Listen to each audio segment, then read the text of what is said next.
Hi, my name is Bart Vinkjes. I'm a full professor of learning analytics at the Open University, and today I would like to share with you a presentation about our experiences of implementing learning analytics at a large scale at the Open University. I'm pretty sure that you're already familiar with this definition of learning analytics. And in 2012, one of my colleagues, Rebecca Ferguson, has basically said, well, this is all great to have this definition of learning analytics, but actually we have to be mindful that learning analytics in one context, for example, at the Open University, will not work in your context, for example, a Brazilian context. We have to be aware that how learners build knowledge together is definitely influenced by their cultural and social settings in which people learn. So I always, when I think about learning analytics, I always think in terms of, okay, how can we not only measure learning analytics, but also how can we be mindful of the social and cultural context? Learning analytics has become a really big thing over the last 10 years. So there's a fantastic bibliometric study of nearly 4,000 studies by Agenji, and she basically identifies an enormous swing in terms of the numbers of publications, where in period 2 people started to think about the conceptualization of learning analytics, what can learning analytics actually do, and in period 3 you clearly see kind of uptake and actual evidence-based implementations of learning analytics. And what is quite interesting to see is that, yes, the United States is the most prolific provider of learning analytics, but the Open University UK is apparently the number one in terms of publications over those period of time.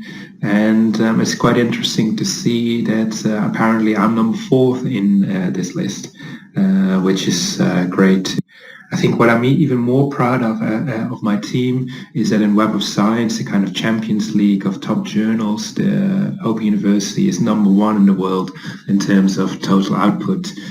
So what I'm going to share with you in those 20 minutes is basically, okay, what have we learned in terms of learning analytics and how can we implement learning analytics amongst our amazing students? There is a quite nice recent study by Wakeman that basically indicates that the Open University is a world leader in learning analytics. And in particular, as they highlight, we have dashboards that are tailored for our academics and our students. And in particular, what was quite nice to read was they referring to our analytics for action, which I won't talk upon in this particular presentation.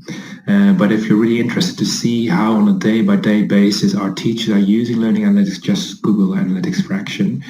And at the same time, what this review showed is that the OU uses lots of opportunities to intervene both within the student's journey, as well as thinking about how can teachers use learning analytics to optimize their module design. At the same time, I think we have made substantial strides in terms of the legal framing of learning analytics, particularly the work of Sharon Slade, and the ethical and moral implications when implementing learning analytics. So setting the kind of stage of where the Open University is. We have an amazing teams of people working across the Open University, and here are some pictures of some of them who are working on this narrative. And what I'm basically going to do is I'm going to rehash a presentation that we gave to JISC, where based on the work by Begonia and Kevin, I'm going to show you a little bit about where we are moving towards in terms of a centralized infrastructure. Then I will show you work from John Domingue and Thea Redotto in terms of what have we learned in terms of large-scale implementation of OU Analyze. And then I'm going to show you some of our more latest blue sky learning analytics research within the Open University. So I think what is well established now within the Open University is that in order to advance learning analytics, we need A, data, of course, B, we need to be able to create actionable insight, and then see we need to implement all this data and actual insight into actually helping the student experience. And in order to do that, we basically need to have a kind of technical infrastructure. We need modeling tools, but we also need to crucially understand the student life cycle. We need to understand how teachers design courses. We call this learning design. And how can we continuously improve our approaches to impact the student's experience. And this implies that we need, on the one hand, a data governance structure that puts all this data into a central place that is well organized. We need to have data science in terms of the analysis of the data, but we also need data literacy and a data culture amongst both our staff and our students, how to make sense of all this data. And last but not least, this needs to be embedded and well framed into an ethical framework. So what we're currently working towards, and this is a kind of vision of the future, is, and I'm not going to dwell in all the details on this, is to see, okay, where can we actually use learning analytics, where can we extract data from, and how can we use that data to give, for example, personalized recommendations, to trigger interventions, to provide personalization, etc., etc. And this is kind of the work we're working towards over the next years. And in particular, I would say it's important to think about the data governance. I think one of the reasons why learning analytics has been so effectively implemented within the Open University is that A, we had very clear senior management support. We had, of course, some budget to implement it, but we also were not only thinking about technology and compliance, we also need to think about, okay, how do we actually work with the data? How do we make sure that all the stakeholders are on board? And in particular, how do we communicate with and to the stakeholders what we're doing in terms of data and how learning analytics is helping to improve the students' learning journey. So one of our flagships in terms of learning analytics is OU Analyze. And if you can just Google OU Analyze and you can get a free account to work with learning analytics. And this is work by the Knowledge Media Institute together with the Institute of Educational Technology, where here you can see the kind of uptake of OU Analyze. And OU Analyze is our flagship predictive learning system, where we started quite small in 2014, and now we're basically doing this with 250 modules and more than 3,500 members of academic staff. So it is very big. And what OU Analyze does is basically it tries to predict whether or not a student is likely going to pass the next assignment. And based on that prediction, we basically determine whether or not we need to potentially contact the student if he or she is at a risk of not submitting their next assignment. And what we see here is a kind of uptake by teachers. Within the Open University, we've decided to primarily give this data to teachers because teachers have a close relationship with the students. They probably know best which students might need that additional support and which students are actually doing fine, even though the predictive learning analytics systems might indicate that a student is at risk. For example, a tutor might know that a student went on holiday and thus hasn't logged in for 2 weeks. And so the system might think, oh, this student is at risk. The teacher might know, actually, there is nothing wrong with this. And what you see, and this is quite interesting, is that if we look across our 4 different faculties, some faculties are really actively using it. So, for example, business and law, we of the 485 teachers, 274, aka 56% of the teachers have used OU Analyze during their course. Well, in some of the faculties, this is slightly less. So it's interesting also, again, coming back to the definition of social learning analytics, the culture of an organization will substantially influence how teachers and people in general are using learning analytics. And what we're currently working towards, because learning OU Analyze primarily predicts whether or not a student is going to submit the next assignment within a module, the next steps would be to think about, okay, can we use OU Analyze in a similar manner across an entire student's journey? So how can we ensure that a student is not only effectively doing block 1, block 2, block 3, but also in the next year, how can we actually help OU Analyze to how we can help students? And then another next step is we're going to move towards student-facing analytics. So OU Analyze can already provide detailed information of which activities are really crucial for students to pass the next assignment. And we do this by basically mining what, in between brackets, good students are doing. And we could give this information to other students. And this is a little bit like a recommender system like Amazon. We're currently testing how we could implement this in a safe manner to our students.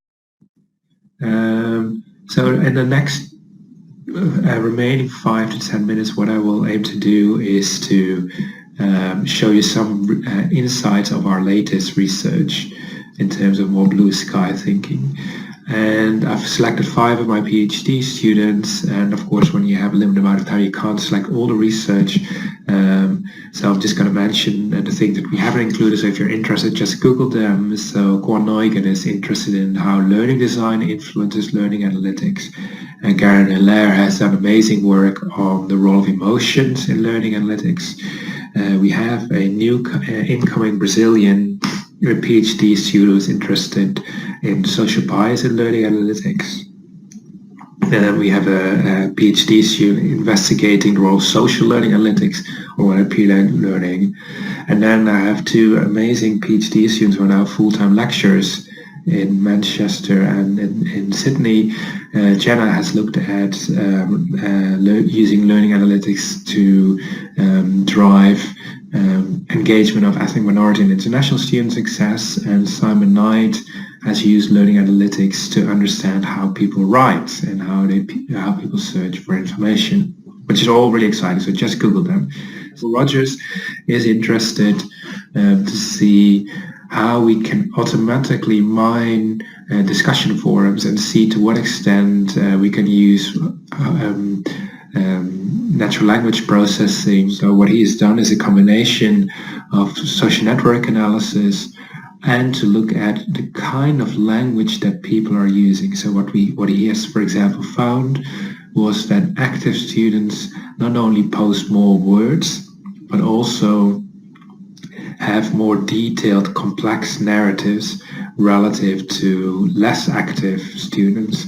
So this could, in the future, perhaps help when students are writing. We could think about building a recommender system where we could potentially help students to critically reflect on how they're writing. Similarly, for example, Saman Rizvi has been looking in MOOCs whether or not people from different cultural backgrounds might behave differently in MOOCs, and to what extent this difference in behavior is influenced by the way how teachers design MOOCs. And what she has found using process mining tools is that indeed students from different cultural backgrounds, for example Asian students or people from Latin America, seem to have slightly different study patterns in terms of how they, for example, some groups start to first watch a video and then read an article and then go to a discussion, while others first go to a discussion forum, then watch the video, etc., etc. And it is quite interesting to see that there are some substantial significance, and this is based on the Globe classification of House, in terms of how students from different cultural regions seem to engage differently in the task. So, for example, Latin American students in this particular case are in general the second most active group of people in these MOOCs, but relatively they seem to spend quite a lot of time relative to other students in terms of discussions and in terms of video. So it's interesting to see, and I don't know whether this resonates with the cultural background, but what it shows is basically that people from different cultures engage differently. But of course, we design it with one group of students in mind. So maybe we should think about, okay, maybe we should start to think about offering different types of courses depending on people's cultural background. So this is quite interesting. Then Ximen Chua has looked more in detail in terms of how people are posting in MOOCs, and why is it that some people are getting more replies than others. And she has, for example, looked at the style of writing when a person initiates a post, when you get your first reply, etc., etc. And she has then analyzed why some people write an initial post and get this reply, and while others, for example, this person here, writes a post, but no one replies to him or her. So it's found by analyzing over 1 million interactions is that there are some interesting active social learners in this MOOC learners, some people who are reluctant social learners, some people who are so-called loners. They basically post, but they never post around. And then she tried to identify, okay, what kind of language are they using? Is there a particular pattern between those students who post a lot and those who actually get replies? And she found a range of indicators that may significantly influence whether or not people are replying. So when, for example, people might write in a more open manner, like I might go and look into this particular interesting hypothesis, or perhaps the reason why X and Y is equal to Z is, seem to attract more responses than people who write more in a kind of staccato, yes, that is the truth kind of narrative, which is really interesting. So you could think about, okay, providing recommendations to people writing in terms of helping them to think about, okay, what is the purpose of writing? So what I've shown today is a whistle-stop tour of our learning analytics at the Open University, and of course I'm really keen to hear any thoughts or any comments. So feel free. My Twitter handle is Dr. Bartaritis. So feel free to comment and email or talk. So thank you very much for listening to me, and looking forward to hear what you think.